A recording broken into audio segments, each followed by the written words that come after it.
Okay, we have a question about filters. I'm wondering what your experience with using filter has been. Have you used them in briars? Do they help with tongue bite? I've used them way in the past, very little, because the filter prevents you from putting the pipe cleaner all the way through. And you need the pipe cleaner in case something happens during the smoke. You need to have that pipe cleaner go all the way through. So, you take a briar pipe like this, this is a Savinelli, and, from here to here is your filter on the inside. So it's kind of in the middle of this whole drought hole, the whole shaft here. So the stem doesn't have no filter. Over in here will be your filter. Of course, it depends on how it's set up. This is Savinelli. And you still have this drought hole over here. Now, a lot of times you run that pipe cleaner through to clear out this drought hole. So you can't do it with the filter in the way. Now, also, it depends on it depends on what you're smoking. If you're smoking a briar, the pipe's hot. You can't take this apart while the pipe's hot. So that's out. So what do? If you have a problem during a smoke at this drought hole, and what I mean by problem is sometimes a lot of juice builds up if you're smoking goopy stuff, and the fact that it's a briar, it's not filtering it out. It's all coming in here because you're trying to use the filter.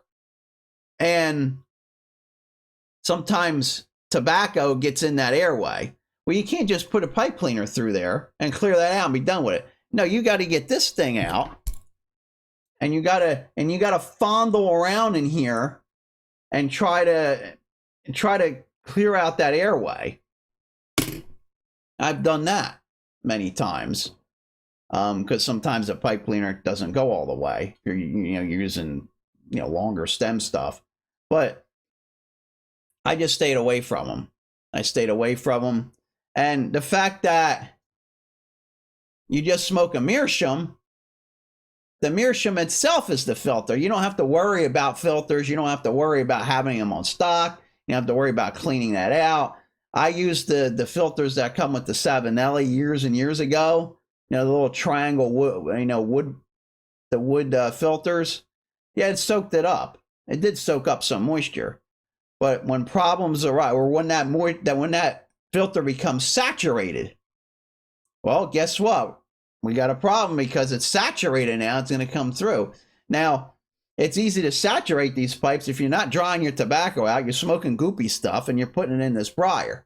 So that's why, as far as helping with tongue bite, I didn't even experiment it that long because it was just a negative. It was too many negatives. I didn't see no positive from it. Now, I'm not saying nobody hasn't a positive experience with filters, but you don't need them when you smoke meerschaums because the meerschaum itself is a filter. You just don't need it. And you can't take the stem off because of the expansion rate. So, yeah, I don't use them. I don't have to use them. Here's another good question. Is drier tobacco a better smoke? Of course it is. And the reason behind it is when you dry it out, you dry out moisture. Moisture, when it heats up, it becomes steam. That steam comes through the tobacco, through the pipe to your mouth. That steam creates tongue bite, irritation. So yes, drier tobacco does taste a lot better because you can actually taste the tobacco and not deal with your tongue bite and irritation of your mouth, which is not good.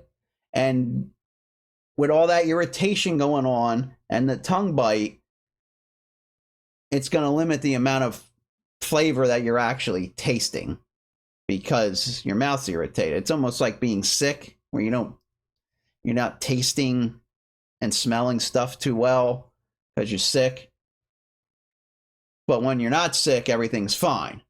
So it's kind of equivalent to that. And there's plenty of videos on this channel talking about drying your tobacco out. So go back and go through the archive and take a look at them. I'm not sure what the educational value is of a review of a 6-year-old tin of tobacco. Feels like if you're going to do a review that includes a tin with a lot of age on it, you should also have a bowl out of a new tin. Well, that's where experience comes in at. I've had fresh tobacco. I know that stuff from Cornell and Diehl is harsh. It has that harshness to it. And I don't have to smoke that. I can tell you that Cornell and Diehl has harshness because most of their tobacco is fairly new. It's green, it's new stuff, it's new stock. So doing a review of an old tin and a new tin, that means I have to open a new tin. That means I have to go out and get new tins for every blend that I have in my cellar when I have plenty of old stuff. So most of my reviews are going to be aged tobacco. And why would I smoke harsh stuff when I don't have to? And that's basically what it is. I'm at a stage in my life or in this hobby where I went through all those stages. Like I said before, I've been through everything with this hobby just about. And I know what companies, what manufacturers I like to smoke. I know how long I need to age it. And I'm spreading that information on to you. So I'm telling you that a 6-year-old tin tastes a hell of a lot better than a fresh tin of Cornell and Diehl. Now, some of their arrows, you don't want to age too long. Maybe a year, 6 months. Sometimes you even get those tins in the mail that are they're 6 months old, even a year old sometimes. So maybe if I was to go buy a fresh tin, it wouldn't be fresh at all.